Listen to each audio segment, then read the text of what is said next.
वक्त मैं मौजूद हूँ लियाकताबाद 5 नंबर में उस बदनसीब घराने के पास जिनके एक जवां साल बेटे की हॉक्सबे के साहिल पर आज सुबह नहाते हुए जो है वो डूब कर जाँ बाग हुए। इस वक्त मैं जो उनके वालिद के हमरा मौजूद, का नाम उबैद था, उनके वालिद के हमरा मौजूद हूँ। कुछ बात करेंगे उनके वालिद से कि ये बताएं कि क्या आपको पता था कि इस तरीके से पिकनिक पे जा रहे हैं और जो ये पाबंदी लगी हुई है समंदर में? कुछ भी हमें अंदाजा नहीं था कि ये बच्चे ये कदम उठा लेंगे।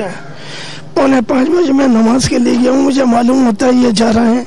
किसी कीमत पर भी मैं जाने नहीं देता अपने बच्चे को, न किसी को जाने देता। सारे हमारे बच्चे हैं, सारे बच्चे हमारे गली के।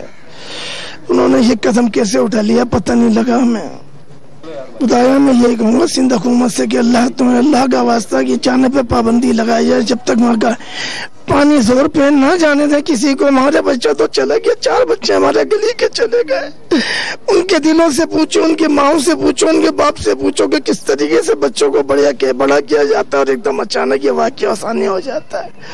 यहाँ पर लोगों ने अपील की है सिंध हुकूमत से, और भी कुछ लोग यहाँ पर मौजूद हैं। ये बताएं क्या अपील करना चाहेंगे हुकूमत से? आपकी गली के अंदर इतने लोगों के साथ सानिया होगी। अपील ये है भाई, देखे इतना बड़ा सानिया हुआ गली में, बच्चे सब गए, खुदा रहा इनको कुछ करें, वहाँ का कुछ करें, रोक करें, कुछ करें, पकड़े इनको।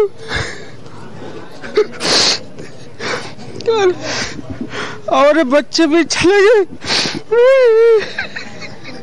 यहाँ पर देखें कि गली के अंदर शोक का समा है। लोग यहाँ पर काफ़ी ज़्यादा गमज़दा हैं कि उनके इस गली के अंदर जो बच्चे और जो लड़के यहाँ पर इस गली की रौनक समझे जाते थे, और वो लड़के जो हैं वो अब इस गली के अंदर नहीं मौजूद हैं। और यहाँ पर पूरी गली के अंदर एक गम की फ़िज़ा है।